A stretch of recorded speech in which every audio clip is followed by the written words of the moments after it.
에베소에서 사도 요한은 하나님께 예배드리면서 복음을 전하면서 살고 있었습니다. 도미티안 황제에게 체포되어 복음을 전한다는 제목으로 그는 밤모섬에 유배가 됐는데, 에베소에서 밤모섬까지는 굉장히 긴 거리를 이륙헌주에 몸을 신고 갔어야 했습니다. 여느 날처럼 함께 성도된 에베소 가족들과 함께 예배드릴 수 있는 입장이 아니었습니다. 혼자 마치 떨구어져 있는 것 같은 느낌 속에서 주의 날 예배하는 날을 기억하고 하나님께 오늘은 혼자 예배를 드리겠구나 하고서 이제 예배가 시작된 것 같아요. 그런데 10절에 보니까 주의 날에 에베소 교회에서 드릴 때 경험하지 못한 성령의 강력한 감동을 받게 되었습니다. 그러면서 뒤에서 소리가 나는데 그 소리가 나팔 소리 같은 소리가 들리는 겁니다. 아마 이때 나팔 소리가 얼마나 컸을까, 얼마나 놀랬을까 이를 보려고 하면 운전하고 가는데 창을 내려놨어요. 창을 내려놓고 가는데 옆 차선에서요 있죠. 15톤 덤프가 빵 했을 때 여러분 경험해 보셨습니까? 안 해보셨어요? 그거 한번 해봐야 돼요.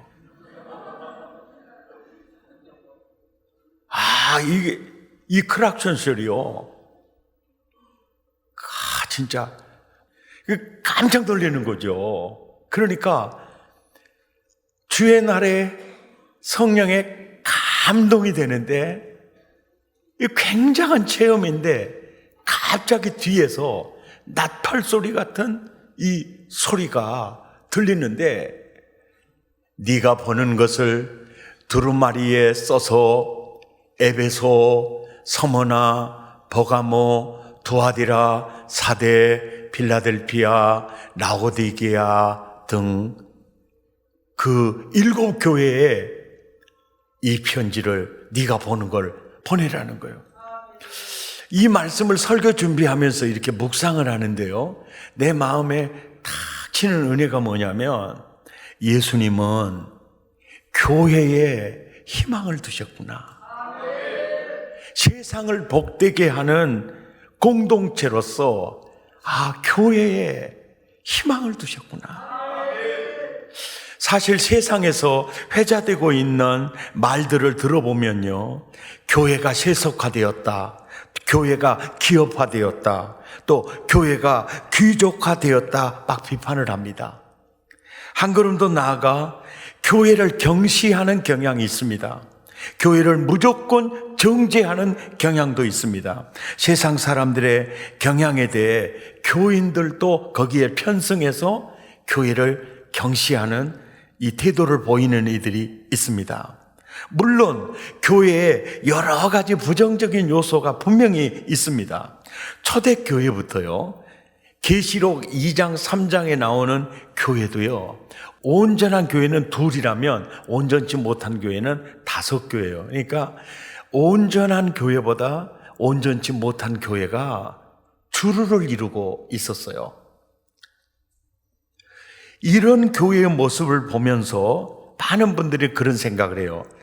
그냥 교회에 등록하지 않고 소속 없이 신앙생활하면 좋겠다, 이런 생각도 갖고 꼭 교회 중심으로 그렇게 신앙생활을 해야 되는가에 대해서 회의감을 느끼기도 해요. 그러나 여러분, 교회에 이상론은 존재하지 않습니다. 무슨 이상론이요? 온전한 교회는 지상에 없습니다. 교회는요, 양과 염소가 공존하는 곳입니다. 알곡과 가라지가 공존하는 곳입니다. 흠도 없고 티도 없는 교회가 지상에 어떻게 있을 수 있다는 말입니까? 성 어거스틴은 이렇게 말했습니다. 교회 안에는 많은 이리들이 있고 교회 밖에는 많은 양들이 있다. 이 단순한 문장 속에서 교회라는 죄덩어리들이 모여서 예수의 보혈로 구원받은 이들이 모여있는 이 공동체가 온전한다는 건 이거는 불가능한 일이다. 그래서 교회 안에도 천사들만 있는 게 아니라 이리들이 많이 있고 또 교회 밖에는 양들이 많이 있다. 이 표현은요, 지금 구원해야 될 양들이 세상에 많이 있다. 이런 내용을 함축한 내용입니다. 그리고 어거스틴은 이렇게 외쳤습니다. 많은 사람들이 로마 교회가 썩었다 이렇게 말할 때요, 그는 이렇게 말합니다. 우리를 위해서 죽으신, 구속해 주신 은혜를 생각하며 우리 교회를 믿읍시다. 이렇게. 지금 로마 교회가 그렇게 썩어 있다고 많은 사람들이 비판하고 경시하는데 우리는 예수 그리스도께서 구속해 주신 은혜를 생각하며 교회를 믿읍시다. 어거스틴이 이렇게 말할 수 있었던 것은 그는 성경을 알고 있었고 예수님이 교회를 어떻게 생각하고 있는지를 알고 있었기 때문입니다. 아무리 로마 교회가 썩었다고 해도 예수님은 그 교회에 희망을 두셨다는 겁니다. 그 교회에 기대를 가지고 있다는 겁니다. 그리고 그 교회의 머리가 예수 그리스도라는 겁니다. 이걸 아니까 우리는 교회를 믿읍시다. 성 어거스틴은 신국론에서 이렇게 말합니다. 이 세상 왕국은 흥하였다 망하였다. 세상은 작정한 어느 시점까지 계속 흐르고 있다. 세상은 허무와 우상을 상징하지만 그러나 교회는 영원합니다. 세상 왕국은 믿을 수 없는 것이지만 교회는 믿을 수 있는 것입니다. 사실 당시의 교회는요, 변변한 건물도 없었어요. 또 그리스도인들의 비율도 아주 낮았습니다. 그저 1000사람에 한 사람이나 교회 다닐 정도였으니까 세상에 나타난 교회는 예수님 말씀에 하셨던 대로 겨자씨 한 알과 같은 아주 미미한 존재였습니다. 거기에 로마 황제의 숭배에 대항하는 교회는 정말 풍전등화와 같았습니다. 그런 모습을 띈 곳이 바로 그 교회였어요. 그리고 신학적으로, 교회학적으로 신앙이 정립되지도 않은 상황입니다. 여러 가지 신학적으로도 흔들리고 행정적으로도 아직 체계가 잡히지 아니한 아주 연약하기 그지없는 조직체였습니다. 그런데 예수님이 주의 날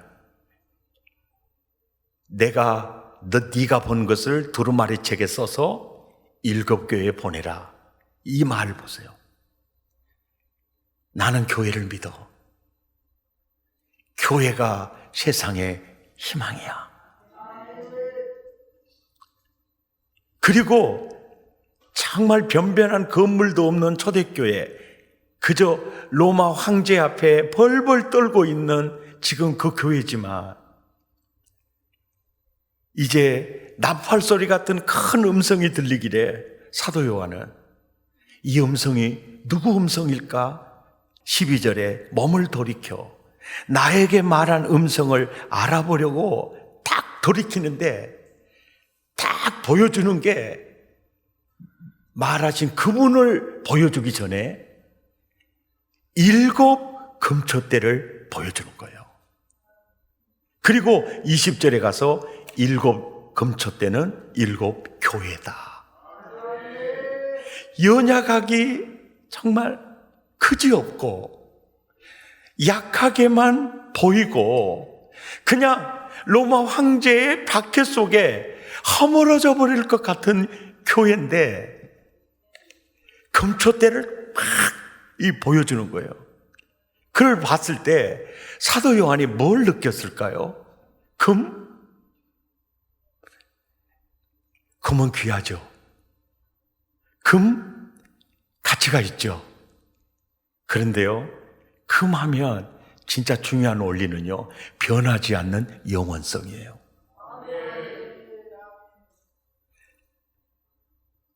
내 눈에 비친 교회는 온전, 완전, 금초대라. 내 눈에 비친 교회는 금초대야. 금초대야. 여기서 촛대라고 우리가 성경에 번역이 되어 있는데요, 원래 이 사도 요한이 이 책을 기록을 할 때 주로 그 촛대가 아니었어요. 그때는 초가 없었어요. 그때는 주로 감람류 기름으로 불을 켰어요. 그래서 등대라고 할 수 있습니다. 근데 등대인데 나중에 이제 중세에 넘어오면서 문명이 발전하면서 주로 기름을 이용하기보다는 이제 철을 이용해서 번역하에서 지금까지 이제 그 회중들에게 느낄 수 있는 단어가 발전됐다라고 보면 됩니다. 이때 당시에는 감람류 기름으로 불을 밝히는 등대예요, 등대. 등잔이라는 거, 등잔. 그러니까 기름이 많을수록 불이 밝아요. 우리 어렸을 때 그 전기가 들어왔거든요. 전기 들어오기 전에는 석유불로 불을 켰어요. 그래가지고 석유가 떨어지잖아요. 그럼 불꽃이 내려가고. 그러다가 우리 어머니가 아야 기름 떨어졌다 그러고 가서 부어요. 그러면은 할렐루야 그러고 살아나. 이 등대, 이 감람류 기름으로 그래서 기름을 채워라 계속 타게 그러는 거예요. 기름을 채워라 계속 타게. 그래 우리가 코로나19로 어려운 상황이지만은 열심히 기도합시다. 또 예배의 줄을 놓지 맙시다. 우리가 왜 그렇게 열심히 노력을 합니까? 금촛대가요, 금등대가 기름 떨어지면 끝나는 거예요. 예, 기름 떨어지면 끝나는 겁니다. 금촛대가 뭡니까? 어두운 세상을 밝히는 기구예요. 그러니까 기름이 충만할수록 이 짓 하는 거죠. 임대호 목사님이 새벽기도 설교하면서 새벽기도 때마다 감사 제목을 나누잖아요. 그럴 때 이제 감사 제목을 나누는 거예요. 임대호 목사님의 와이프가 세 딸 중에 가운데요, 둘째요. 그러니까 임대호 목사님은 위로 처형이 있고 아래로 처제가 있어요. 그런데 그들이 목포에 케이블카도 났다면서 막 이러니까 임대호 목사님 뭐라 그랬겠어요? 오세요. 민호도 좋고요, 홍어도 좋고요, 오세요 했겠죠. 그래서 처형과 처제 둘이 온 거예요. 와서 처제가 하는 말이요, 형부 우리 언니 목포 오더니 달덩이가 됐어요. 그러더니 맞아 이제 처형이 그러는 거예요. 맞아 우리 동생 목포 오더니 얼굴이 때깔났어요. 그러니까 자기가 그렇게 생각했다는 거예요. 신랑을 잘 만나서 목포의 먹갈치도 맛있고 이 전라도 음식에 이렇게 신랑 잘 만나서 이런 생각을 했다는 거야. 그런데 그때 아내의 입이 열렸어요. 언니, 나 목포에 와서 진짜 나 너무너무 좋아. 그러니까 왜? 주일마다 은혜 받으니까.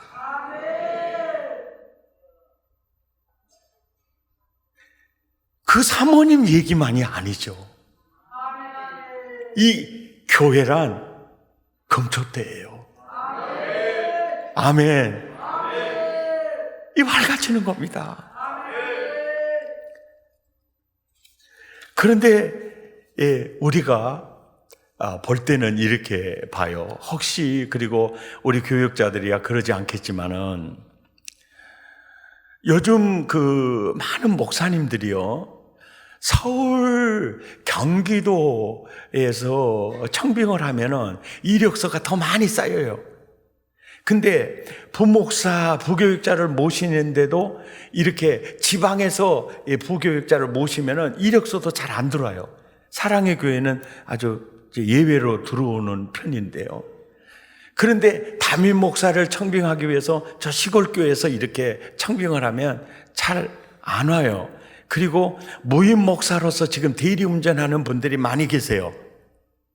저 위로 가면 많이 있어요. 그들은 생각을 할 때 이런 생각을 하는 것 같아요. 서울교회는 금초대, 중부에 있는 교회는 은초대, 목포에 있는 교회는 동초대, 시골교회는 흑초대인 걸로 생각하는 것 같아요.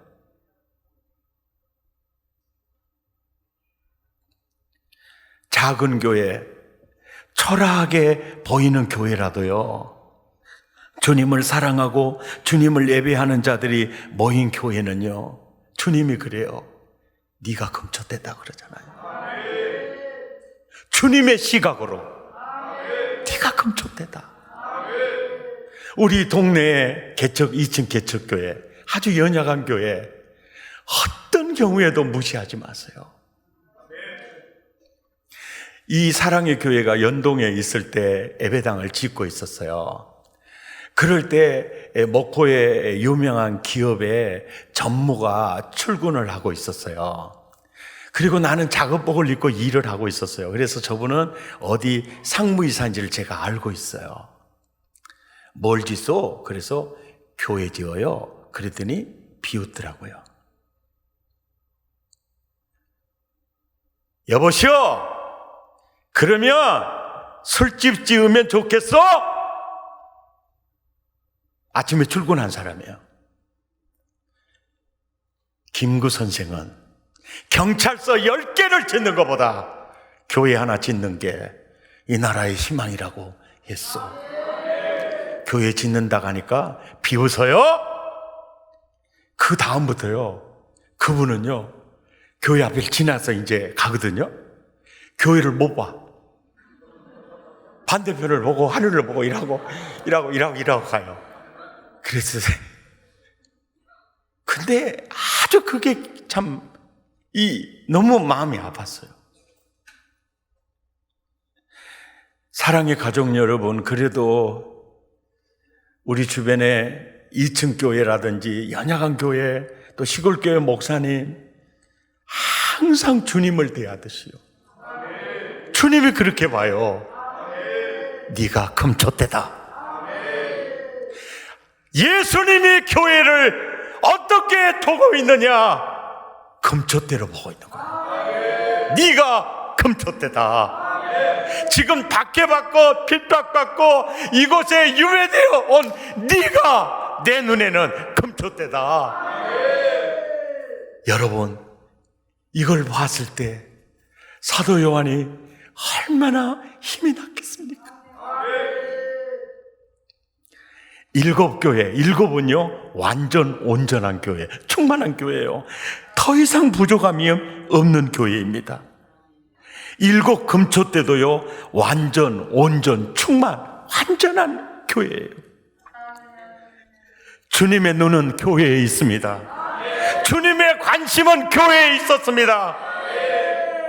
내가 교회에 소속되어 있다는 것은요 상상을 초월한 복입니다. 우리가 놓쳐서는 안 될 것은요, 소속 없이 교회를 다니는 것은 교인이 아닙니다. 목포 사랑의 교회에서 신앙생활 하다가 서울 경기도 지방으로 이사를 갔습니다. 그런데 목포 사랑의 교회 생각밖에 안 나요. 마음에 드는 교회가 별로 없는 것 같아요. 그래서 설교 서핑으로 다니다가 등록하지 않고 다니니까 너무 편해요. 여러분, 그렇게 신앙생활하면 절대 안 돼요. 교회 선택은요 내 목자 선택과 같아요. 참 기도 많이 하면서 아멘. 이걸 꼭 기억하셔야 됩니다. 그러면서 이제요 예수 이제 절도할 광경을 사도 요한이 보고 진짜 절도를 해요. 절도를 하거든요. 그런데 이 예수님의 그 모습, 예수님의 의복, 그리고 예수님이 나타난 그 모습을 이제 보여줘요.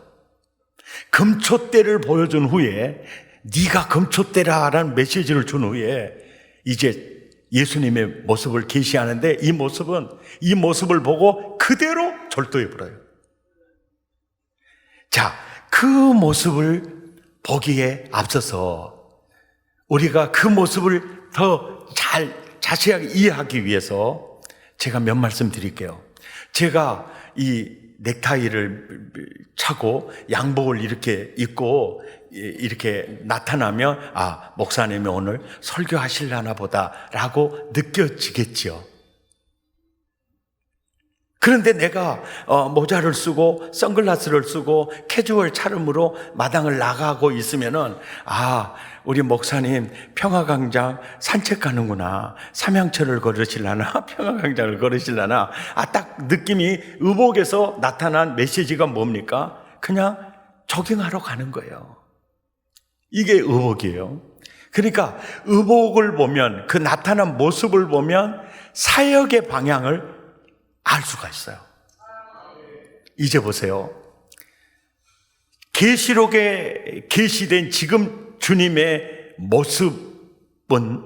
모습은 부활 승천하신 후에 예수님이 재림하는 순간까지 교회를 돌보시는 모습으로 나타나는 게 오늘 이제 계시록에 이 사도 요한이 절도했던 그 모습이고요. 그리고 그 모습을 더 잘 이해하기 위해서 우리 죄를 우리가 그릇 행하여 제 길로 갔거늘 우리 무리의 죄악을 그에게 담당시키셨도다. 그러니까 우리 예수님이 말씀이 하나님이 육신이 되어 이 땅에 육신을 입고 올 그때는 바로 뭐냐면 제물되기 위해서거든요. 그러니까 피 흘림이 없은즉 죄 사함이 없다. 그래서 혈과 육을 입고 오실 때 그 모습은요, 완전 그 사역의 방향이 제물이에요, 제물. 그러니까 이사야 53장 2절에 보면 연한 순처럼 나타나세요. 그리고 마른 땅에서 나오는 줄기, 꽃을 피우는 줄기가 아니라 완전 뿌리 모습으로 나타나세요. 그리고 고운 모양도 없고 풍채도 없은즉 우리가 보기에 흠모할 만한 아름다운 것이 아무것도 없어요. 왜 이 모습을 띠고 나타나죠? 죄를 대신 담당한 제물 사역을 하기 위해서 올 때예요. 아멘입니까? 그 사역을 위해서 올 때입니다. 그런데 이제 그 사역을 십자가에서 짐승의 피로 하지 아니하고 자기 몸을 들여 그가 친히 대제사장이 되어 속죄 제사를 완성시켰습니다. 부활하셨어요. 승천하십니다. 또 다른 모회사 성령을 보내주셨어요. 그리고 그 성령과 함께 이제 예수님 재림할 때까지 교회를 돌보시는 제사장의 모습으로 등장을 하세요.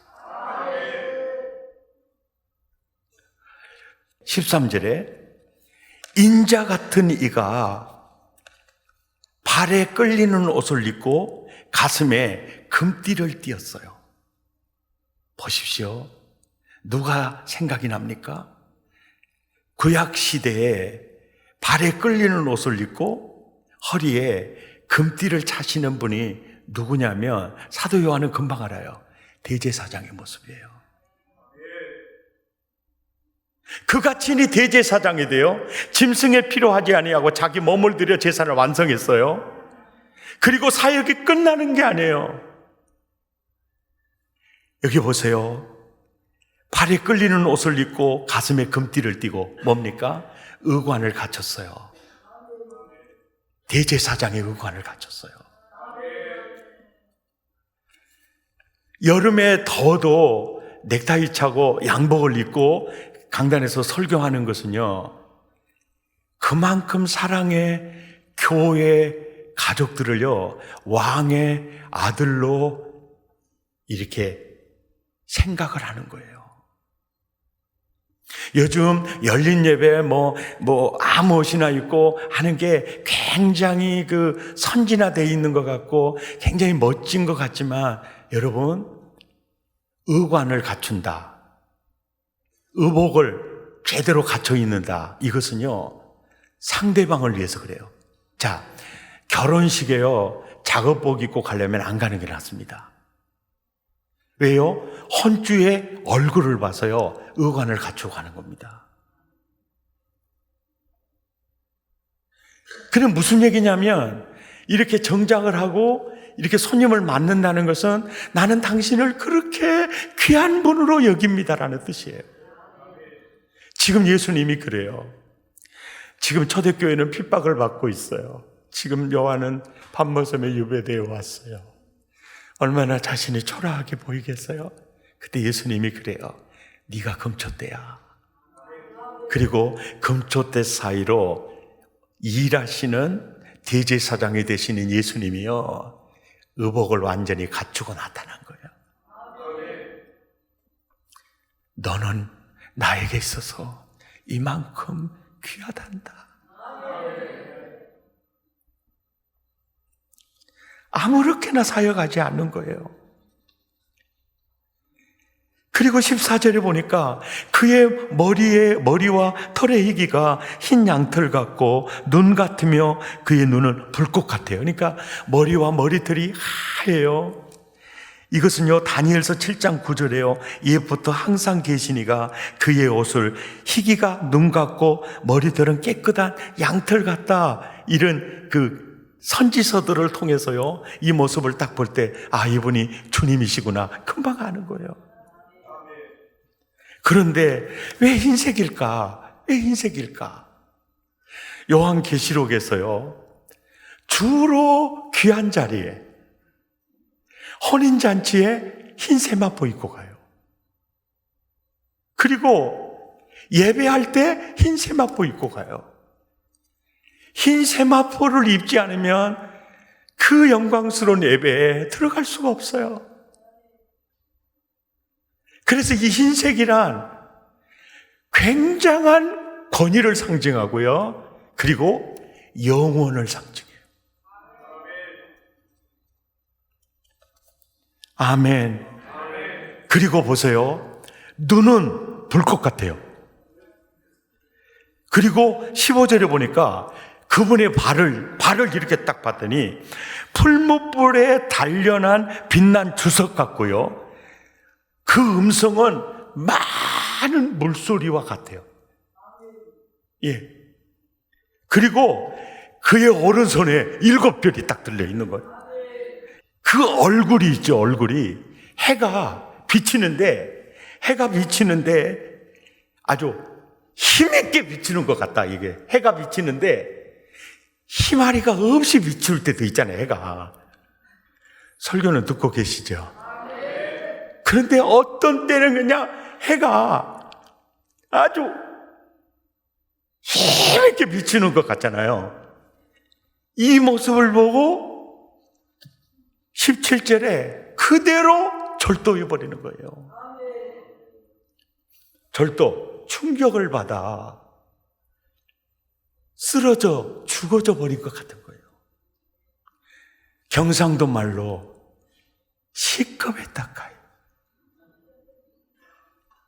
이리 쓰러져요.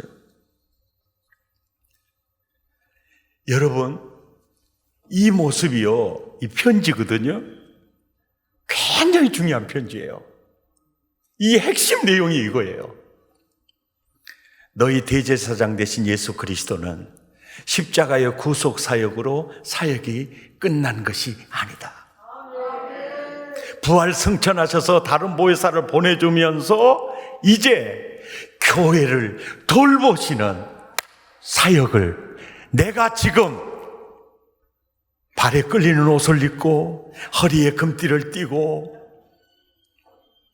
눈은 불꽃 같고 발은 불로 단련한 주석 같은 그 모습으로 해가 힘있게 비추는 것 같이 비치면서 나는 너를 돌보고 있다. 나는 너를 기르고 있다. 나는 너를 붙들고 있다.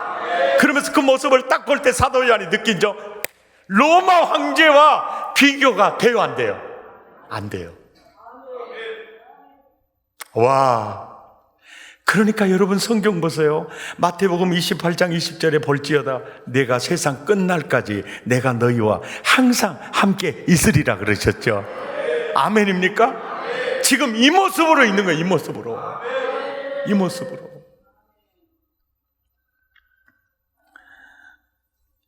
그럴 때 충격으로 이제 절도해가지고 있을 때 예수님의 따뜻한 모습이에요. 오른손을 그 위에 얹어요. 요한아, 요한아, 두려워하지 마라. 그러면서 이런 얘기를 해요. 나는 처음이요 마지막이야. 너의 구원 사역을 시작하는 이가 나고 끝을 보고 마무리를 볼 자가 바로 나야. 나야. 두려워하지 마. 그러면서 그래요.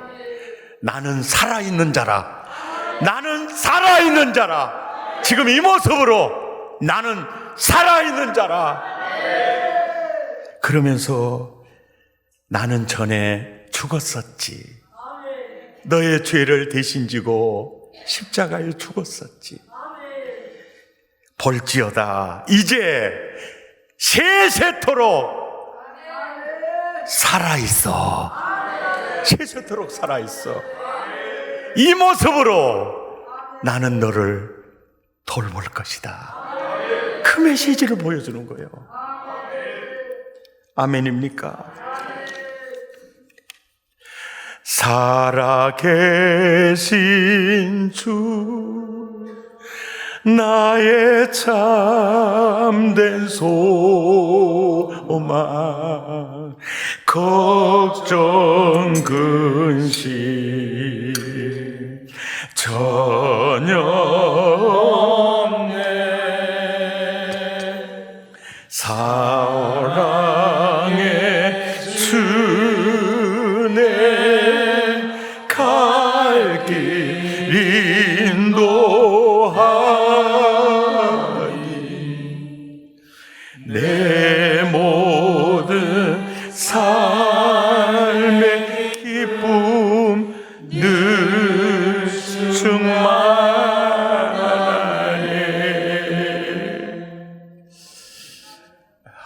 요한계시록 강해 이 설교를 준비하면서 교회를 위해 지금 사역하시는 예수님의 모습을 통해서 기르시는, 사역하시는, 나를 기르시는 그 예수님의 모습을 볼 수 있었어요. 저는 초등학교 시절에는 그냥 마냥 즐거웠었고요. 중학교 때부터 고민이 많아지더라고요. 그리고 다른 학생들보다 나의 자신이 많이 뒤처진다는 것을 느끼다 보니까 내 인생의 미래에 대해서도 굉장히 불안했었고, 그래서 저는 어쩌면 그때부터 상당히 체질 자체가 근심하고 걱정하는 체질이 되었던 것 같아요. 그래서 염려하고 근심하는 일에 대해서는 아예 체질화돼 가지고요, 아주 잘했어요. 근심 걱정하는 건 끝내줬습니다. 국민 여러분. 그래서 남보다 더 고민하고 남보다 더 염려하고 남은 아주 편히 잠을 잘 때요, 나는 잠을 못 자면서 걱정하고 근심하고 그래 살았어요. 그것이 오늘 여기 서 있는 백동조에게 대해서 얼마나 영향을 미쳤을까요? 0.001%도 효과 없었어요. 사랑의 가족 여러분, 여러분의 미래에 대해서 걱정하지 마세요. 그건요, 백해무익한 거예요. 염려, 근심, 이거는 아무 효험이 없어요. 아무 효험이 없어요. 그렇다면 내가 열심히 노력하고 내가 아주 탁월한 재능이 있어서 그리고 내가 놀라운 지혜가 있어서 그것이 오늘 나를 이 자리에 세웠을까요? No.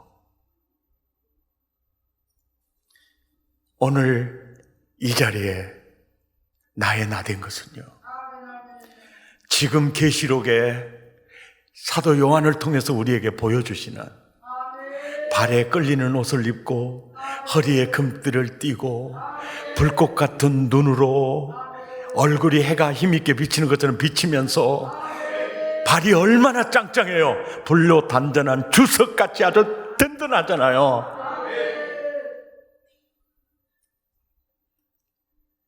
일하시는 대제사장 되신 예수 그리스도에 의해서 그래서 나의 나 된 것은 하나님의 은혜였어요. 지금 교회가 이제 막 시작했어요. 이제 교회 역사가 시작이 될 겁니다.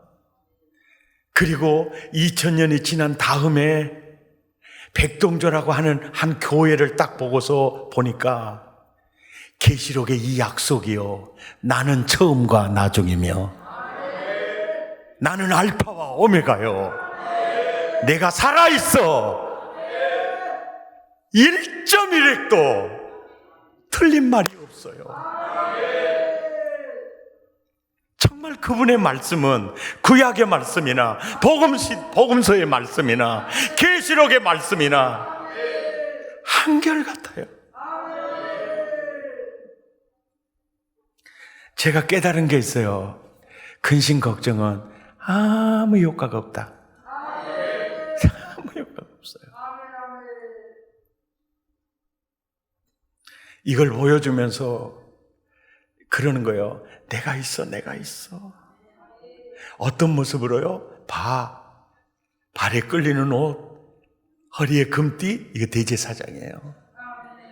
대제사장으로서 나는 불상처럼 앉아있는 분이 아니야. 지금 분주하게 일하고 있어. 내 사역에 의해서 네 인생은 잘 될 거야. 합력하여 선을 이룰 거야. 아멘. 이게 느껴져요. 저 신학할 때요, 어떤 전도사가 하루는 찾아왔어요. 전도사님, 저 전도사님을요 굉장히 시기했어요. 그래서 딱 생각해 보니까 그래야 어쩐지 눈꼬리가 이상하고 이제 둘이 몇 명이 쏙닥쏙닥 하겠다, 나만 가면은 안색을 확 바꾸고 그랬구나 그랬거든요. 근데 목사님, 전도사님 제가 많이 시샘했고요. 그래서 내가 참 쪼다라는 걸 알았고요. 기도할 때마다 이게 너무 걸렸어요. 그래서 전도사님, 제가 회개합니다. 난 그 뒤로는 글 안 할 줄 알았거든요. 그런데 회개 그거 아무 필요 없더라고요. 나중에도 또 계속돼요. 제가 왜 이 얘기를 하냐면은 인생살이가요, 누구나 다 비슷해요. 예? 다 시샘이 있고요. 뒷담화치는 사람들이 다 있어요. 그리고 내 인생을 이렇게 되돌아보면 바울같이요, 강의 위험, 강도의 위험, 동족의 위험, 동족의 위험이요, 동족의 위험. 나 동역자들 때문에 지금 얼마나 위험한 위기를 많이 겪습니까? 이방인의 위험, 굉장히 많은 위험들이 있어요. 어떤 분이 그렇게 위로하더라고요.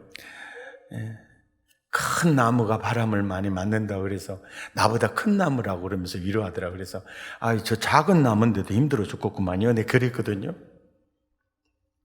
그런데 중요한 것은요, 나를 흔드는 사람들, 나를 괴롭게 하는 사람들에 의해서 내가 무너지지 않은 것은요, 바로 대제사장이 되시고 지금도 일하고 계시고 불꽃 같은 눈으로, 그리고 발을 보세요. 얼마나 짱짱한지, 단련한 불로 아주 그냥 이 주석같이 든든한, 이 모습을 딱 볼 때 느끼는 게 도미티안 황제보다 더 큰 권세를 내 주님이 가지고 계시는구나. 아멘.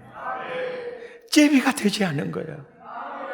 그래서 모세를 통해서 이런 메시지를 줘요. 신명기 33장 29절에 야, 너는 행복한 사람이야.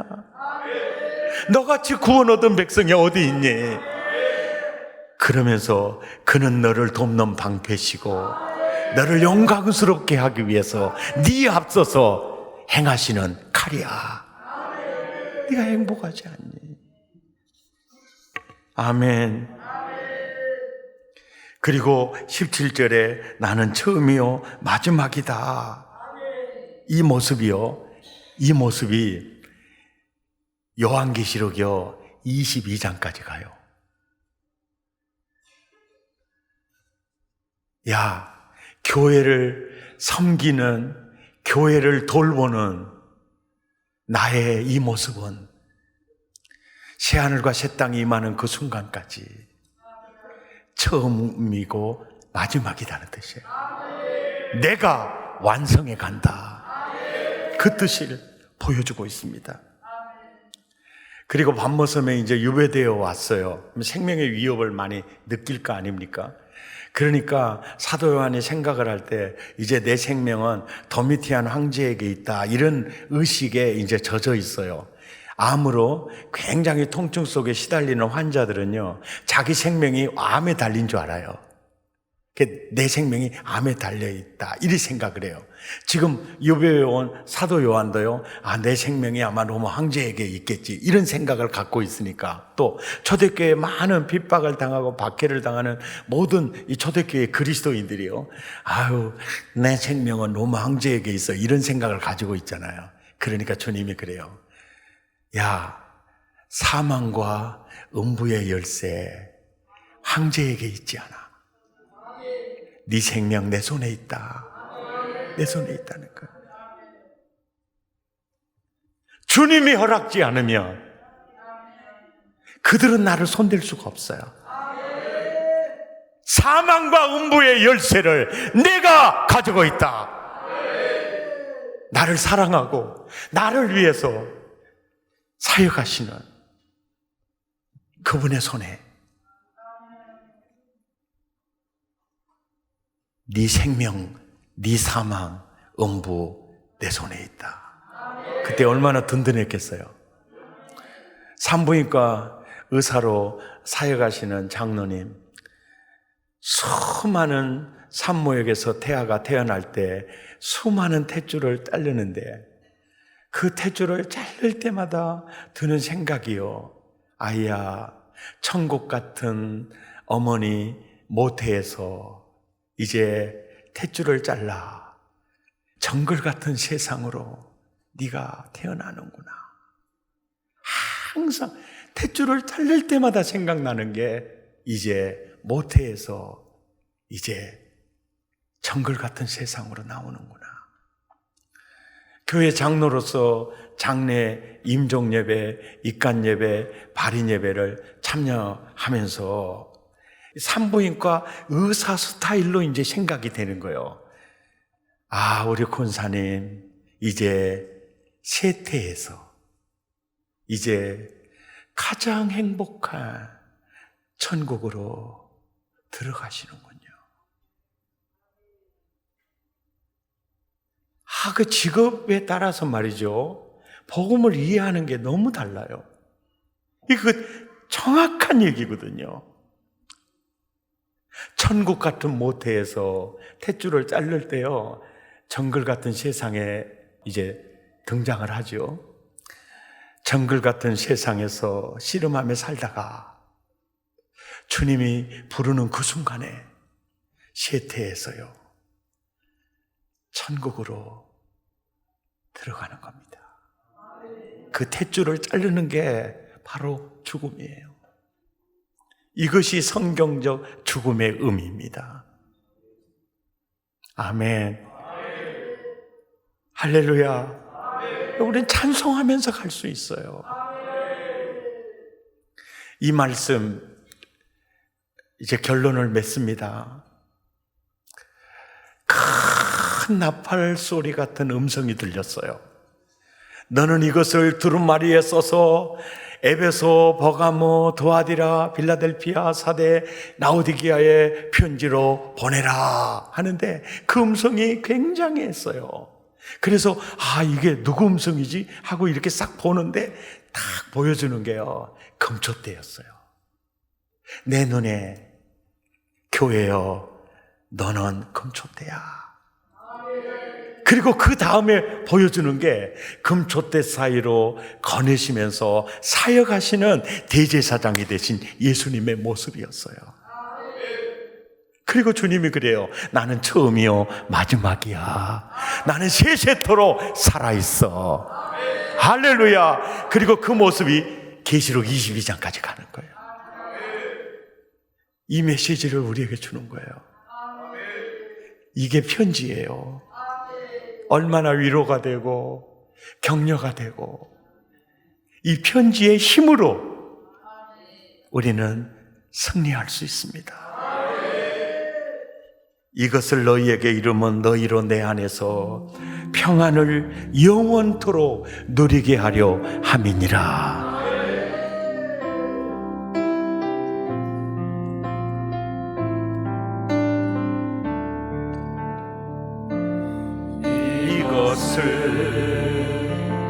너희에게 이름은 너희로 내 안에서 평안을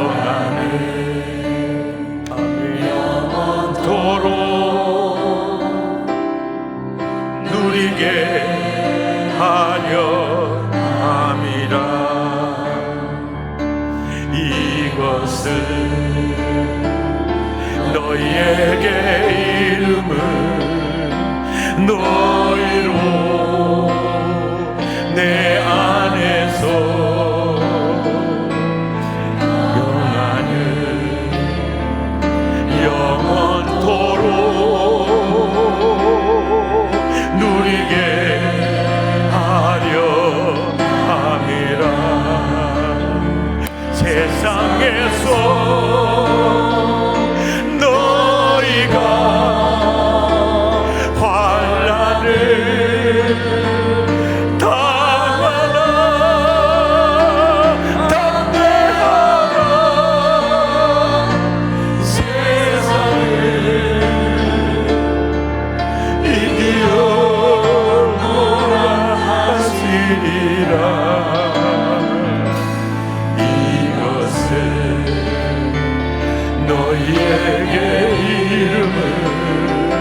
너희로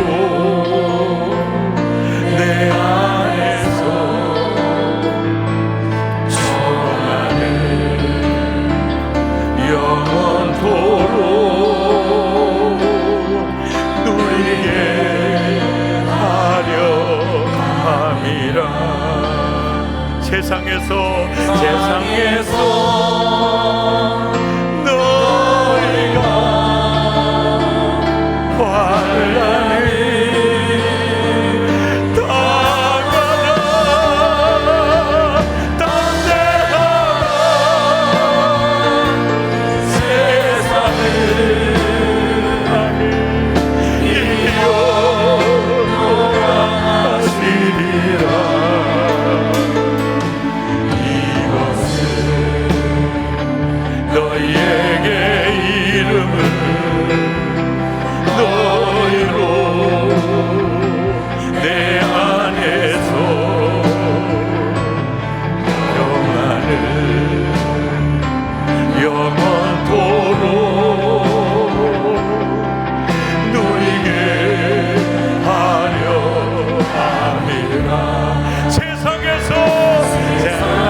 함께 기도하겠습니다.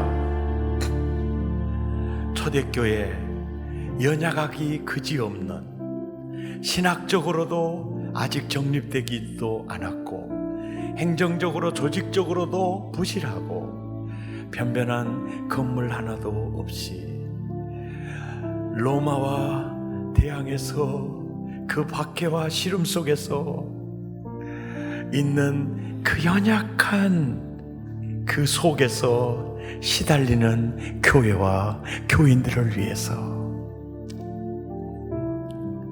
아무개야, 이 세상을 밝게 하는 희망이 바로 너희들이야.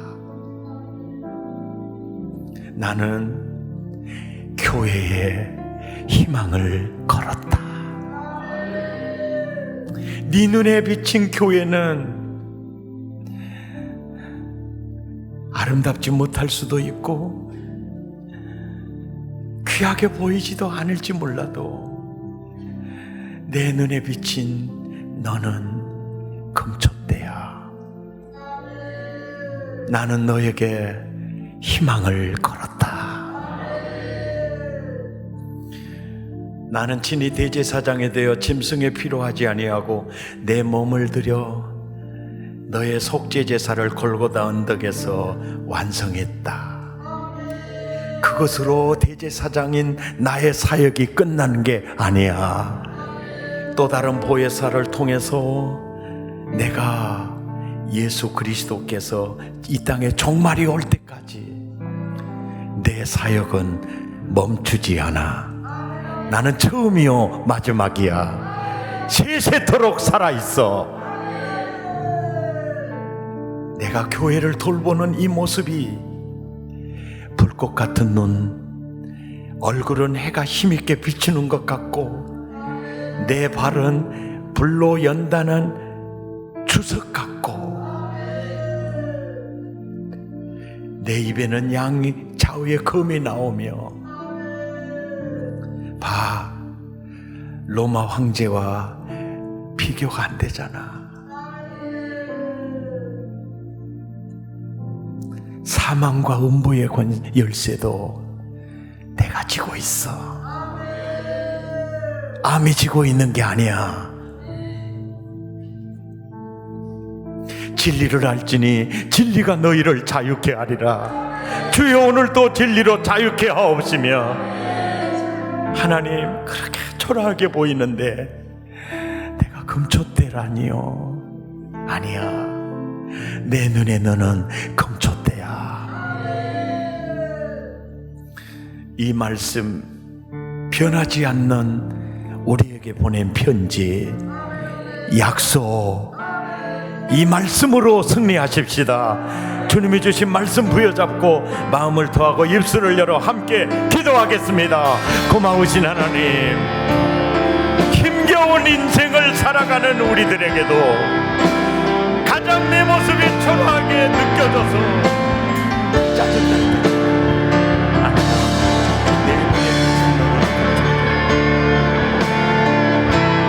세상을 위한 나는 희망을 너에게 걸었어. 내가 교회를 돌보나 대제사장을 받아보고 내가 어떻게 돌보고 있는지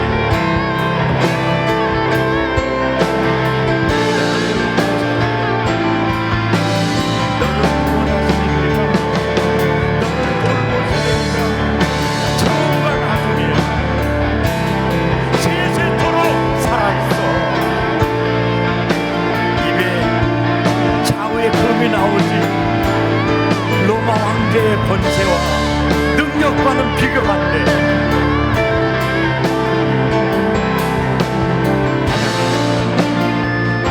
자신의 모습을, 사역하시는 자신의 모습을, 자기가 입고 있는 자신의 의복을, 그리고 교회를 돌보시는 그분의 모습을 계시하신 이유가 무엇인지 이제 알았습니다. 교회 무시하지 않겠습니다. 교회에 대해서 함부로 말하지도 않겠습니다. 예수님이 교회를 어떻게 생각하는지 알았습니다. 함부로 하지 않기를 원합니다. 동네 개척교회라도, 동네 아주 평화하게 보이는 교회라도 내 눈에 금쪽대야. 예배당 건물 보고, 목회자 보고, 그들의 삶을 보고, 교회가 썩었다고, 교회가 병들었다고 함부로 말하지만, 나는 그들에게 살았다는 이름은 가졌으나 죽은 교회 같은 사백교회에도 나는 희망을 거두지 않았어.